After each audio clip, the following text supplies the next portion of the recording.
నమస్తే welcome to HM TV. Sangareddy జిల్లా పాసమైలారంలో reactor పేలుడు ఘటనలో మృతుల సంఖ్య గంటకు పెరుగుతోంది. మృతుల సంఖ్య 40కి చేరినట్లు వైద్యులు వెల్లడించారు. హాస్పిటల్లో మరో 34 మంది చికిత్స పొందుతున్నారు. అందులో కొందరి పరిస్థితి విషమంగా ఉంది. మృతుల సంఖ్య పెరిగే అవకాశం ఉందన్న సమాచారం ఉంది. ఈ సమాచారంపై మరింత సమాచారం మా కరెస్పాండెంట్ యోగానంద్ పాసమైలారం నుంచి అందిస్తారు. కాసేపటి క్రితమే సీఎం రేవంత్ రెడ్డి ప్రమాదం జరిగిన సిగాచే కెమికల్ ఫ్యాక్టరీలో మొత్తం పరిశీలించడం జరిగింది. ప్రమాదం ఏ విధంగా జరిగిందనే విషయం పైన అక్కడే అధికారులతో రివ్యూ మీటింగ్ చేశారు. అక్కడ ఉన్న ఫ్యాక్టరీ అధికారులు, అదేవిధంగా పొల్యూషన్ కంట్రోల్ బోర్డు అధికారులు, ఇతర అందరి జిల్లా కలెక్టర్లు, ఎస్పీలతో మంత్రుల బృందంతో కలిసి ప్రత్యేకంగా రివ్యూ నిర్వహించడం జరిగింది. రివ్యూ అనంతరం మీడియాతో మాట్లాడు దీనికి సంబంధించి ఏదైతే సిగాచే కెమికల్ ఫ్యాక్టరీలో మరణించిన కార్మికులు అందరికీ కుటుంబానికి ₹1 నష్టపరిహారాన్ని రాష్ట్ర ప్రభుత్వం తరఫున సీఎం రేవంత్ రెడ్డి ప్రకటించడం జరిగింది. పరిశ్రమ యాజమాన్యము ప్రభుత్వం కలిసి వాళ్లకు ₹1 ఆ కుటుంబానికి అందేలా నష్టపరిహారం ప్రకటిస్తున్నా. అందుకు సంబంధించి తక్షణమే ఆదేశాలు వెలువరించారని కూడా ముఖ్యమంత్రి ప్రకటించడం జరిగింది. అదేవిధంగా ఈ ప్రమాదంలో గాయపడి ఇకపైన పనిచేయలేని వ్యక్తులకు ₹10 లక్షలు, అదేవిధంగా కొంతకాలం పాటు గాయపడి మళ్ళీ 2-3 నెలలు ఇంటికే పరిమితమైన వారికి 5 లక్షల చొప్పున దీనికి సంబంధించి ప్రమాదానికి సంబంధించి ప్రకటించాలని చెప్పింది. అదేవిధంగా తక్షణ సాయం మేరకు ₹1,00,000, అదేవిధంగా ఎవరైతే చనిపోయిన కుటుంబాలకు ₹1,00,000, గాయపడ్డ కుటుంబానికి ₹50,000 తక్షణ సాయంగా అందించాలని అధికారులను ఆదేశించినట్లు ముఖ్యమంత్రి రేవంత్ చెప్పడం జరిగింది.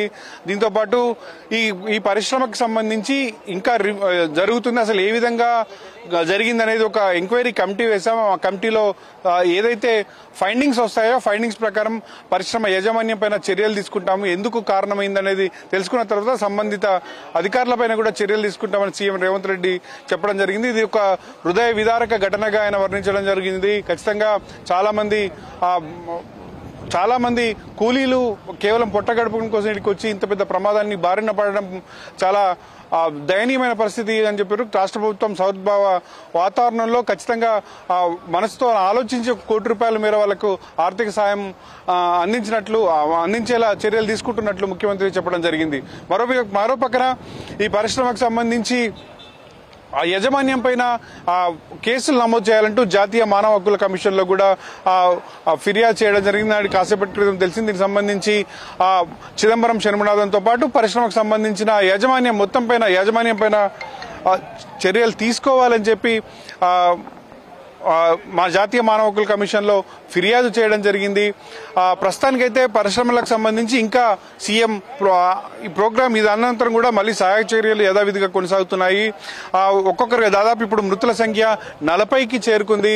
ఇంకా శిథిలాల కింద ఇంకొక 10-12 మంది ఇంకా ఉన్నట్టు అధికారులు భావిస్తున్నారు. అదంతే అయితే తప్ప ఇది రెస్క్యూ ఆపరేషన్ పూర్తి కాదు. దాదాపు ఇది మొత్తం శిథిలాలన్నీ తొలగించి ఆ డెబ్రిస్ అంతా తొలగించి అక్కడున్న వాళ్ళందరినీ ఫైండింగ్ చేసే వరకు దాదాపు రాత్రి అవుతుందని అధికారులు అంచనా వేస్తున్నారు.